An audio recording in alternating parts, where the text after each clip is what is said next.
Muraho, muri kubona Master Andrew nk'ibisanzwe, wigeze wumva mudasobwa ushobora gufata mu kuboko kumwe? Yego, iyi mudasobwa yitwa Raspberry Pi.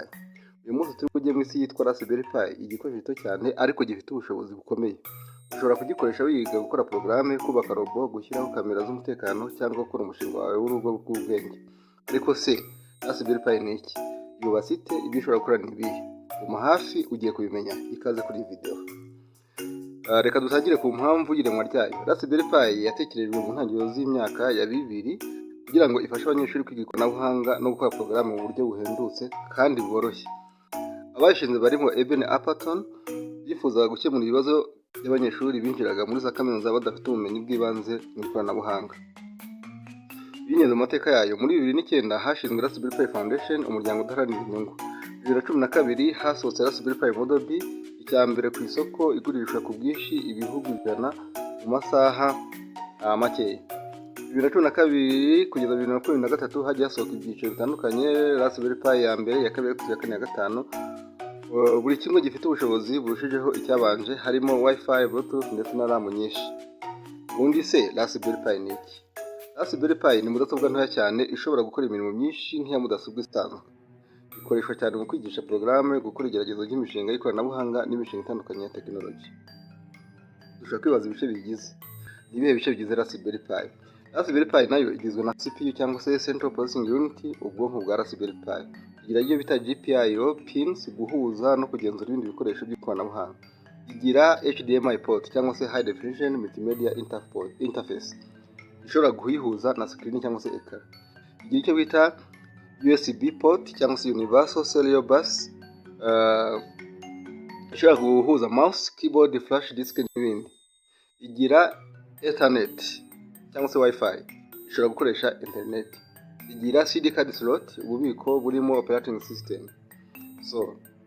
Reka dukomeze ku bikoresho ukeneye. Uzakenera Raspberry Pi board nka Raspberry Pi 4, uzakenera CD card byibura ifite gigabyte 16, class 10 niyo nziza. Izagira charger cyangwa power adapter, nibuze ishobora gufata 5V ndetse ikinjiza 2.5 ampere cyangwa se irenzeho. Uzakenera umugozi wa HDMI na screen. Wibuke ko HDMI ni High Definition Multimedia Interface.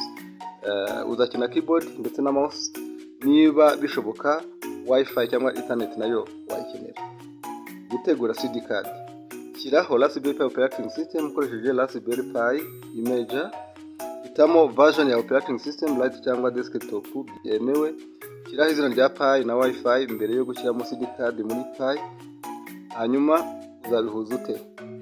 Shyira CD card uhuze na mouse, keyboard, High Definition Multimedia Interface cyangwa se HDMI ndetse na charger. Izahita itangira kubutinga vuba, uzabona ekara y'akazi cyangwa se terminal. Porogaramu ya mbere muri Python. Reka dufate nk'urugero rwa porogaramu yoroheje muri Python: copy, edit, print. Muraho Raspberry Pi. Iyo ushyize iyi porogaramu muri terminal yawe, irakwereka ko ushobora gutangira gukora code yawe bwite.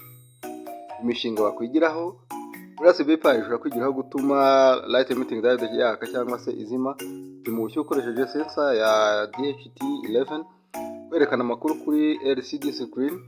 Hanyuma kandi gukoresha kamera ya Raspberry Pi nko gutahura isura, gukora urugo rw'ubwenge ukoresheje sensor n'ibikoresho bya RFI cyangwa se radio frequency or radio frequency bitewe no kuvuga, gukoresha internet mu kugenzura ibintu ukoresheje flash ndetse na HTML.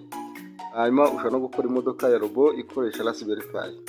Ahantu ho kwigira ushobora gusura izi mbuga: project.raspberrypi.org, imoloni.com, Udemy, YouTube, andika Raspberry Pi project for beginner cyangwa se intermediate.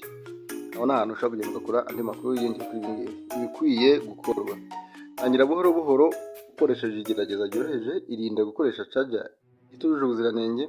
Wenda Raspberry Pi yawe ukoresheje case nziza. Bika CD card yawe buri gihe, cyangwa se kuri backup, n'ibindi. Rero murakoze cyane. Niba iki kiganiro cyagufashije, kandi subscribe, like ndetse usangize n'abandi. Tuzagaruka ku bice bikurikira aho tuzakora imishinga wacu itandukanye. See you, bye bye.